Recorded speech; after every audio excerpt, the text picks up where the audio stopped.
we have educator Katie Olds, and she'll tell you a little bit about herself and a family member that she knows very well. No, they drove together, but scholar Catrice Olds. And so, really excited to have both of y'all here in studio today. Thank you for having us. Thank you for having us. No, awesome. So, hey, let's just delve right into it. Katie, tell us a little bit about yourself, who you are, what you do, kind of I just said you're an educator, where you work, and who you want to give a shout out to. All right.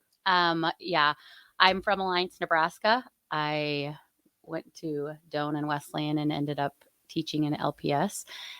Currently, I teach AVID and math intervention. I've been teaching about 16 years. Shout out, I guess, to my parents who were my mentors that kind of led me to teaching and all that good stuff. Everything else. Awesome. Now you said Doane and Wesleyan. I'm here with a Hastings College, so you went both ways. You like bookended me right there with the Doane and Wesleyan. I'm gonna forgive you for that, just because you didn't want to mention the Harvard of the Midwest, Hastings College, but I just throw that little plug in. Hey, Catrice, tell us a little bit about yourself. Obviously, your mom talked about her journey, but have you always lived in Lincoln? Where have you gone to school, and what are you involved in right now? Okay, well, I'm Catrice. I'm a junior at Lincoln Southeast. I've gone to school in Lincoln my whole life. I started out at Beatty Elementary School and then transitioned into Irving Middle School. And I guess I was really torn between which high school I was going to go to. It was really a Lynx versus Knights thing. Okay. And I ended up going to Lincoln Southeast because I really wanted to be close to my friends, and all of them went there. So now I'm ready to transition into my basketball season, and tryouts are on Monday, and I'm really excited. I think we're going to be surprising a lot of people this year. Awesome. Fantastic. Well, I had both of y'all in here, and I want to kind of continue to know a little bit about more of your investment and your engagement, not only with, the school district and the community, but also each other. As you talked about, like, obviously, Catrice, you're involved in athletics, and Katie, tell us, like, what has been your, like, involvement with athletics? Did you play when you were younger? Support? You are a Cowboys fan? No, I just know that. There you go. Thank you. So I grew up in the school. My dad was an educator and he coached football. So I was around sports all my life. My brother was a great athlete. Myself, I tore my ACL my 9th grade year, jumping a foam hurdle. Okay. And no, I wasn't a hurdler. I just thought I could do it. Well, you could do it. The result didn't end up the way, the way you wanted it to. So I only played through 9th grade. After I tore my ACL, my healing didn't go the way I would have liked it to have gone. But since then, I've been a supporter. I love sports. I grew up with them, been around them my whole life. So when I had my children, that was like the first push into peer involvement. Well, and you talked about your children. I don't want to be remiss. You've got other children, and so you want to give again another shout out to Addison and yes.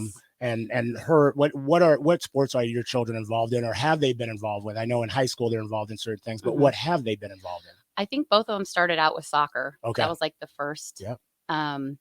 Addison still plays soccer. She does basketball. Has tried volleyball. You have to pick and choose eventually, you know. So now she is big with basketball and track. Okay. Catrice started off with soccer as well. She doesn't play anymore, but she's thinking about playing this spring, maybe. I know Southeast had a heck of a year, so go ahead then. The missing link. Missing night, excuse me, not link, the missing night. Yes. She could probably be a field goal kicker if she wanted. She has a really nice leg. So anyway, she is big into volleyball. That's probably her top sport, but basketball has been pretty key for her too. And she did track in middle school. So awesome. So Catrice, talk about your mom talked about all the things you were in, you kind of got that entry into sports, and obviously she has a love for it. When did you, like, what is your earliest memory, and then what has kind of fostered your love to continue in athletics? Well, I remember playing every sport. Like, I was the girl in elementary school who did swim teams, softball, soccer, volleyball, basketball.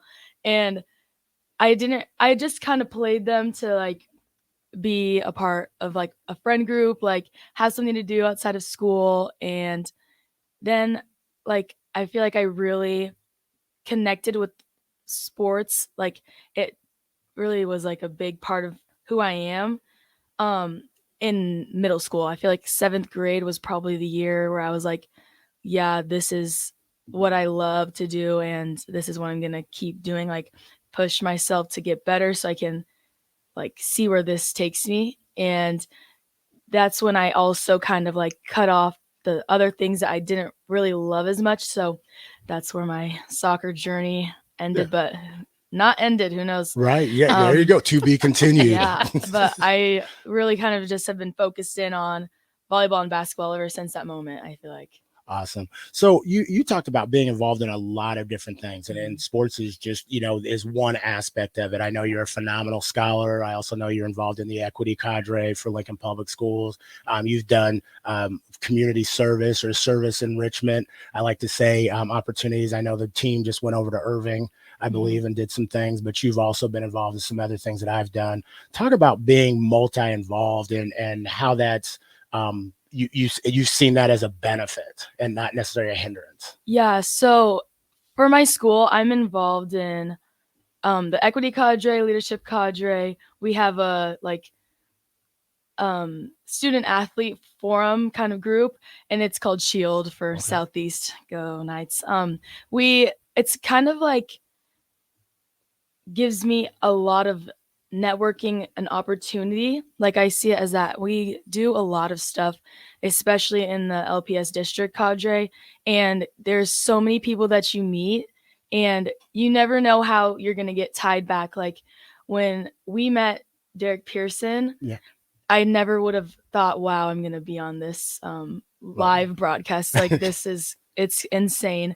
And it's just every time that we go out and do something, it's another opportunity to either show people what we can do or show people where we've been, what we've done. Like the Irving thing, like you mentioned, it was really awesome to go back to my middle school and like see all these girls who are going to be future athletes in high school and just like kind of show them where you can come from and how you can be, like what can be of it, I guess. Well, and it's that connection where you were just there, and I think as parents, Katie, we look at that as like it was yesterday. When the Y stuff was going on, and okay, you made the team, and you're bringing the orange slices, and yes, people still brought the orange slices. That was before you had the Powerade with the electrolyte mix. That's where you got your electrolytes. But sitting out there, and you're kind of dreaming about what it would look like. And so again, this is Pete Ferguson with Bigger Than the Score on 93.7 The Ticket, and I'm joined here by an educator, Catrice Old, and her I said sister. I was about to say not the educator. Sorry, Katie Old is the educator. Catrice is the daughter, is the scholar athlete. Here I am up here messing things up. You got me thrown off with the Wesleyan and Down thing earlier still, so I'm still making a recovery. But as we talked about earlier about her being multi-involved and as a parent, I know we've had some conversations and you've been very supportive. Why do you see that as being so important and essential to those parents out there that say, you know what, my kid's got to be all into music, or they're going to be all into this, otherwise they're not going to get a scholarship or an opportunity, or they're not going to be the best at it. What would why did you believe that that's not the case, and then how would you advocate to other parents? What advice would you give them? I feel like not only is it good for athlete's body to be multi-sports, just with the muscle building and stuff, but being involved with different coaches, being involved with different teams, different personalities, being successful maybe on some teams and not necessarily on others, that win and loss, where I think Catrice and I try to find positives out of all of it. And sometimes the harder times are actually the best times when we look back. I think it's super important to be multi-sport and not just focus on one, building confidence. And I think the relationships are the biggest thing. They take you farther than the sport will probably. Well, and I think you talked about, we say multi-sport, but multi-involved. I like to Uh-huh. make the Oh, yeah. term, we want to Yeah. multi-involved, and all the things that she mentioned, and you talked about, leadership opportunities and giving back, but also receiving, and things like we talked about the cadre and shield, and your other daughter's been involved in the youth rally and Mhm. march, and so that wide variety of things, like you said, gives them varying perspectives, which I think in terms makes them better competitors. Oh, I do too. And I don't think people see behind the scenes when they go to school at 7. Their Mm. classes start at 7. Sometimes they don't get home until 10, and it's just all the activities.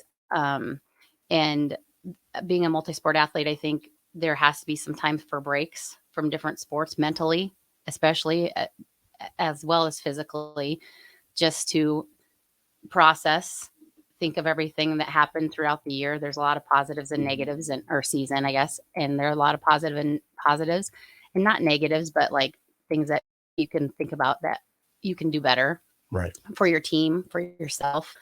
Um, it's like selflessness, like Right. your team is first.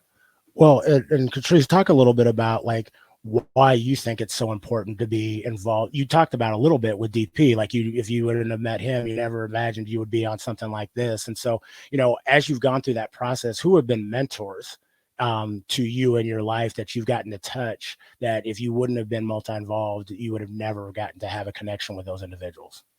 Okay, so it's really important. It's like a big part of me to be involved in so many things. Um, I also do NHRI Lincoln, which is like Okay. a leadership thing with the University of Nebraska. And I met like she's my mentor, but we're honestly just like friends. And we talk about how we can like better ourselves while bettering others around us. And I feel like that's a big thing to key in on when you're involved with so many things, because you have to like understand different personalities. And I feel like that's a big thing in sports and just groups in general is getting those like personalities checked in, and how to address them, how to deal with them, how to joke with them and laugh with them and stuff. And it's like it really has carried in and over to my other like every aspect of my life. But I feel like some big mentors is obviously my mom. We have been through so much with all of the things I'm involved in, and just like coming home and like venting and letting her know what I'm feeling and how we can make it better or how we can just get through it has always been something I can know I can go back to at my house and just like it will be okay through the end. I think it's like giving choices, knowing that if you don't make a certain team, that doesn't mean that's the end. There are always Hang more on, say options than just say that one. again. We got some tryouts and stuff coming Yeah. up Monday, and then we've also had some select sports type things. Say what you just said again. Yeah, that if you don't make a team, that is not the end. You might have a different journey. It's like there's not one path to get where you want to be. And sometimes it takes maybe extra practicing on your part and coming back the next year, but not giving up and not thinking that this one coach, this one time defined you. Right. Um, we've had to have that conversation a lot, like making choices. If you don't make the team, we're not stopping. If this is really what you want, we'll find a way to do it. Well, and I think a lot of that is extremely important because when we talk about, my coach Mike Trader, Hastings College, I remember he gave a speech and he was talking to some of our parents, and he says, the piece of advice I give is enjoy this team at this time, because you don't get that back. So if you're pouting in ninth grade and et cetera, there's a bunch of moments that happen in ninth grade, but you're so looking forward to your junior year or college that you miss everything that was so special in ninth grade, and you don't have those pictures, or you don't have those moments. And so I think it's just really enjoying and being blessed by the time and the opportunity that you get that a lot of people don't get. It doesn't mean as parents you're not nervous and you don't want your scholar to succeed because you saw all the work and things that you put in. I'm no different than anybody else, but I've also learned that I've got to enjoy those moments that I'm at, that they're getting to have, because they're not going to get those, whether it's challenging, whether it's success. or whether it's just them flat falling on their face. Yep. It reminds me of ninth grade basketball. We Mm. came in wanting to make varsity, and she did make varsity, but she was a key person on the JV team, and that was where her playing time basically came from. And I think at first it was like, what? And you are upset as a parent, you're upset as an athlete. But when we reflect back on that season, that was the best thing that could have happened to her. Right. It made her such a better basketball player. Like, it was the right place for her, even though we didn't see it at the time. Right. But when at the end of the season, I was like, this really tells you to trust the coach. Right. Like, Coach Dell knew what he was doing, even when we were like, it was the best thing for her. So you have to trust your coaches. Right. Well, and I think that's hard sometimes. Mm-hmm. That's hard because you know your baby, and you like you see mm-hmm. things that they can do, and you want to sometimes get there on the bench and be like, if you just talk to her like this, you're going to get 20 more points, or you're going to get 10 more kills. Yeah. And again, I've always said, like, it's people ask, like, how do you not get? And it's like, it's their journey, mm-hmm. it's their body, and we've had that opportunity, and so I have to, you have to, though you say trust it, it's hard. It's hard. Hey, I'm joined here with educator. I'm gonna get it right this time. Katie Olds, who is also the mother of our other guest, Catrice Olds, who's a scholar athlete at Lincoln Southeast High School. So she said, "Go Knights." They want you to say that with a little bit more energy next time. You're like, "Go Knights!" Like, let's hear you go ahead and practice that now. Go Knights. There we go. There we go. We didn't want to upset Miss Graham, AD over there, when I already got that text in. He's like, "What is going on here?" Talk about some advice that you have for young scholars, or also your peers that are getting ready to go through things or are going through things right now that you have learned, like a lesson that you have learned as you've gotten to this stage where you're at right now. Okay. I would say for younger girls, if you are like interested in anything at all, you have to pursue it. Like, if there's anything that you are even like intrigued by, curious about, there's gonna be something that will fit into your little category, your little box, and you will be able to find and just kind of experiment with who you are. And I feel like that's the best thing to do when you're young. You can obviously do it at like my age too, but starting young will help you so much just grow into who you really are and who you want to be.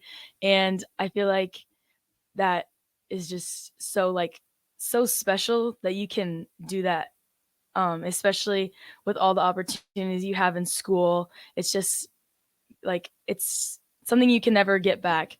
And I feel like for my peers, something I would say, as we come into our season and stuff, I feel like just staying positive and keeping like the mentality that, like, kind of like my mom said, just that your path is already made for you, and just stroll, like, just keep going. Mm-hmm. Like, it's all gonna work out in the end. You'll meet those people that you want to associate with and who you click with. And I feel like as long as you just know in the back of your head that moment is coming, just keep going, keep strolling. Yeah, I love that. I love that. Every time we come in here, and every Sunday we have another term. And so just, like I said, as you go through this, just stroll. Mm-hmm. I mean, stroll with some style, stroll with some passion, stroll with a little bit of attitude. Katie, what would you, like to say, or like a takeaway to give to not only just scholars, but more so the parents? The one thing I've reflected on, I think more now, because she's coming to the end of her high school career, is the girls that you might see in elementary when you start Y, or you might see in middle school, and they aren't the best athletes at that time, can become the best athletes. Mm-hmm. I have seen some girls transition into amazing athletes. And people. Yeah. The athletics bring, your personality obviously is involved. Yes. Great people, great athletes. And it's amazing that the transformation that you can see when they don't give up and they continue to work hard, and their parents don't give up on them either. Yeah. They find a way. What I think it's important too, that investment, as we bring this segment to a close, that investment of people I think that's the one thing that, I would say, we've lost the art of those scholars who are program scholars, that, how many times do we see somebody that started on the freshman team and is now on the varsity team? I know when Rico and I don't want to give his age away, but that was the cool part. Like the crowd's yelling for this person to get in, and they're like, go Johnny. And you're like, okay, the team's fighting to get up by 20, or they're trying to score another touchdown so somebody can get in. And I feel like we've lost a lot of that. It's like, hey, I didn't make varsity and I was always on the top team, or I don't know why this person on this team made it at this school. Well, they have 15 kids. You have 45.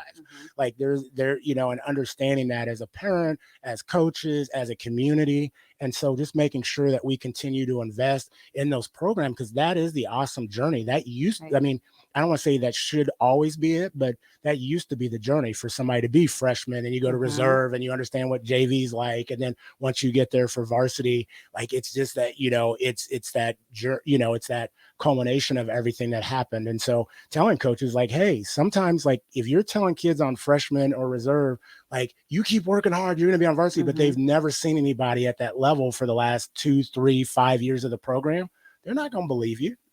They can't believe you because it's not happening. And so really cool what you said. So in ending the segment, I'm going to ask you for 3 words or 1 sentence that you want to leave people with. And so we'll start with you, Katie. Okay. I guess as we're ending kind of our high school journey with Catrice, is just enjoy the moment.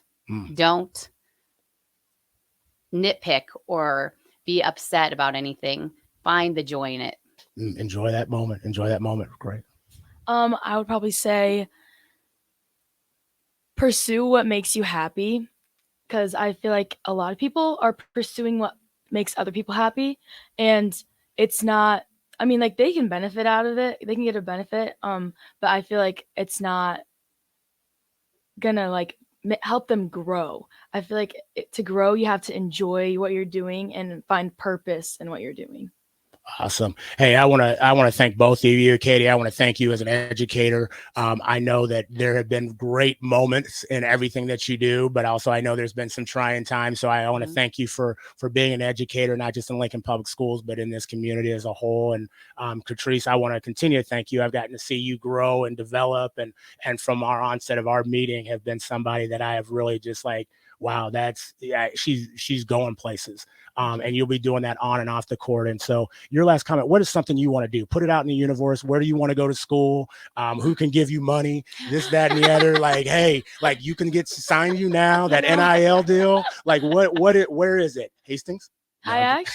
I've been considering Hastings. I really like Hastings. Go ahead, Broncos. Gina Johansson. Broncos. Alex, I think I have some ends there, so we might have to talk a little bit.